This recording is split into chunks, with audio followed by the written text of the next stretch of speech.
History paints a vivid picture of the rise and fall of great civilizations. A tapestry of triumphs, a canvas of conquests, but also a mural of missteps.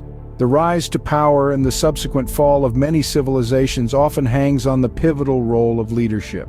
Leadership, whether benevolent or malevolent, has the power to shape history. It can elevate a society to the pinnacle of prosperity, or it can send it spiraling into the abyss of oblivion. But today, we aren't here to celebrate the architects of empires. Instead, we're spotlighting the demolitionists, the leaders whose reigns resulted in the downfall of their civilizations. Picture the Roman Empire, a civilization that once stretched from the Atlantic Ocean to the Euphrates River. Imagine its majesty, its grandeur, its might. But remember, it wasn't an external force that brought Rome to its knees. It was internal decay, the result of a series of ineffective and corrupt leaders that led to its downfall. Consider the Aztec Empire, a civilization that thrived in the heart of Mesoamerica, a society known for its advanced mathematics, calendar system, and architectural feats.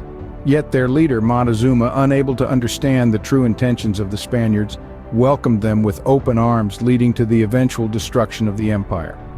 Reflect on the Han Dynasty of China, a golden age of innovation and culture. However, a succession of weak puppet emperors allowed corruption to saturate the court, leading to social unrest and ultimately the fall of the dynasty. These are but a few examples of how poor leadership can lead to the downfall of even the mightiest of civilizations. They serve as a stark reminder that the strength of a society lies not in its wealth, its armies, or its achievements, but in the ability of its leaders to guide, protect, and nurture its people. So, as we embark on this journey through time, let's remember that history, with all its complexities and contradictions, is ultimately a human story. It's a tale of choices and consequences, of actions and their repercussions. Let's dive into the past and explore some of the worst leaders in history who caused the downfall of their civilizations. Cruelty can be a leader's worst trait, leading to suffering and revolt among their people. Enter the world of two notorious leaders, infamous for their cruel actions that led to their downfall: Emperor Nero of Rome and Genghis Khan, the Mongol conqueror. First, let's visit the ancient city of Rome under the rule of Emperor Nero. Known for his ruthless reign, Nero was a leader who held no bounds when it came to cruelty. His reign was marked by the execution of his own mother and the persecution of Christians in the city. He was even accused of setting fire to Rome, which led to the destruction of the city. This infamous act was supposedly done to make way for his grand palace. Nero's cruelty, however, led to his downfall. His actions resulted in an uprising which eventually forced him to commit suicide, ending his reign of terror. Now shift your focus to the vast Mongolian steppes, ruled by the mighty Genghis Khan. A leader known for his brutal military strategies, Khan's rule was marked by mass killings and the destruction of entire cities. His conquests resulted in the death of millions, making him one of the most feared leaders in history.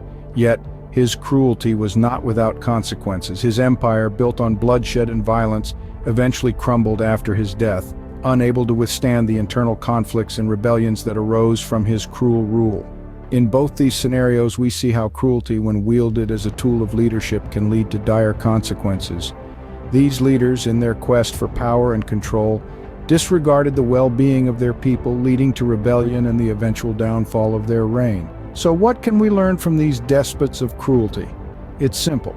Leaders who rule with fear and cruelty may gain power temporarily, but in the end their reign is often marked by instability, rebellion, and eventual downfall. These leaders show how cruelty can lead to the downfall of even the most powerful. Incompetence in leadership can be as destructive as cruelty, if not more. Let's dive into the annals of history to scrutinize two prime examples of this: King John of England and Tsar Nicholas II of Russia. England's King John, who reigned from 1196 to 1216, was notoriously known for his incompetence. Not to be confused with the Prince John from the Robin Hood tales, this real-life king was less of a charming villain and more of a disaster for his kingdom. His disastrous military campaigns, coupled with his knack for alienating the nobility, led to the loss of English territories in France and the signing of the Magna Carta, a document that curtailed the king's absolute power. But the cherry on top of his disastrous reign was his poor management of the kingdom's treasury, leading to high taxes, and civil unrest. Now, let's move east to Russia, where we meet the last Tsar, Nicholas II, whose reign spanned from 1894 to 1917. Nicholas II was a well-meaning ruler, but unfortunately good intentions don't necessarily make a good leader. His lack of political savviness and inability to make effective decisions during times of crisis were his downfall. The Russo-Japanese War and World War I were both catastrophes under his rule. His inability to address the social and economic issues plaguing Russia led to the Russian Revolution in 1917, ultimately culminating in his abdication and the end of the Romanov dynasty. What these two leaders had in common was a profound lack of understanding of the societies they governed and the challenges their people faced. They were both ill-equipped to deal with crises, and their inadequate responses to these crises only exacerbated the problems at hand. Their reigns were marked by civil unrest, economic turmoil, and loss of life and territory. Incompetence in leadership can lead to the collapse of great empires, as these examples show. It's a sobering reminder that the ability to lead effectively is not a given, but a skill that must be honed and understood. War can be a powerful tool in the hands of a leader, but when misused, it can lead to catastrophic results. Let's delve into the tales of those leaders known for their warmongering, such as Adolf Hitler and Napoleon Bonaparte, and how their lust for war led to their downfall. Adolf Hitler, infamous for sparking World War II and perpetrating the Holocaust, was a prime example of a warmonger. He built his political power on an aggressive, expansionist ideology, and when he ascended to the position of the German Chancellor in 1933, he sought to make his vision a reality. His reckless invasions and disregard for international law led to a war that claimed an estimated 50 to 85 million lives. This war, fueled by Hitler's lust for power, ultimately led to his downfall and the utter devastation of Germany. Next, let's turn the pages back to the early 19th century, to the era of Napoleon Bonaparte. Napoleon, a military genius by many accounts, also succumbed to the allure of war. His quest for power saw him wage numerous wars across Europe, often referred to as the Napoleonic Wars. His ambition knew no bounds, and he sought to extend his empire across the continent. However, his fatal mistake was the invasion of Russia in 1812. The harsh Russian winter and the scorched earth tactics used by the Russians led to a catastrophic defeat for Napoleon. This defeat marked the beginning of the end for Napoleon, and he was eventually exiled, marking the end of his reign. These are but two examples of leaders whose misuse of war led to their downfall. They were drawn in by the allure of power and dominance, but their aggressive warmongering led to their undoing. They serve as potent reminders that war is a double-edged sword. It can bring power and prestige, but it can also lead to ruin and devastation.